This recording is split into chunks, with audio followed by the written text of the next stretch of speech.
Tommy, was it fair to say that Quakers were a bit below par today? More than fair to say that. I think it was a game that was probably what it delivered. A mid-table game, two teams that probably think they're safe, and probably two teams that don't think they can go up. I thought they set more of a tempo than us, but I don't think we ever really got going throughout the whole game. I think the rustiness showed from our part, not having a game last weekend and obviously on Monday, and that's what it looked like. It looked very bitty. Nothing really to write home about. I don't think there was any great attacks. So I thought they punished us in the first half of the 2 goals, and I think we were probably lucky to grab the one that we did before half time, but that goal probably gave us that little bit of hope. Obviously words were said at half time to try and spark that reaction, but I think it got a little bit better, but I don't think there was much pressure on their goal at all. It's interesting you say that you thought Quakers looked a little bit rusty. Boston played at Easter, didn't they? And do you think that showed?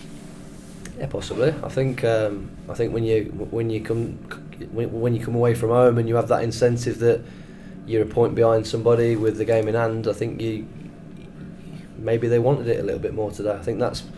I don't think we were at the races, so I'm not going to make any bones about that. I think when you start a game of football at home, you have to give the fans something to cheer about, and you have to get the fans, and you have to use these fans as your 12th man. We didn't give them anything to shout about today, and I think that showed. It was a very, very flat performance from us. Yeah, it's disappointing that not many chances were created. Yeah, and obviously off the back of our last home game, it was the complete opposite. So, say for whatever reason, we just didn't really spring into life this afternoon. We spoke about it in the week. The lads, that team had picked itself. Obviously, 1 defeat in 11. Now 2 defeats in 12. You can only go off your last performance. There'll probably be shirts up for grabs this week in training now. So we've got 5 games, still 15 points to play for. But we keep saying we want to finish strong. So the lads, I would like to think on Tuesday, be chomping at the bit, hoping that they're getting that team for next Saturday. Is it fair to say that sometimes you learn more about your players in a defeat than what you do in a victory? Yeah, possibly. But I don't want to read too much into it. So I think today was rustiness. I don't think the excuse can be there that we haven't worked hard in training enough, because I think we have, but like I say, we train on a 4G, as you know.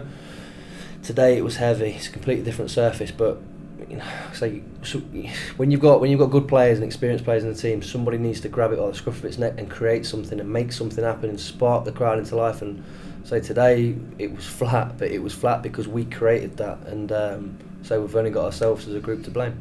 You brought Tom Porter's back into the side today. His first game in 7. How do you think he did? Grew into it, to be honest with you. I think he was a concern first half when every single time I looked at him, he was stretching, but Tom's looking after himself, and I think he's making sure that he's warm. I thought he was probably one of our better performers today. I don't think he put a foot wrong all day. Obviously he was dead on his feet at the end, and it wasn't the plan that we necessarily had in place for him. We were going to break him in gradually, but he's played 85 minutes.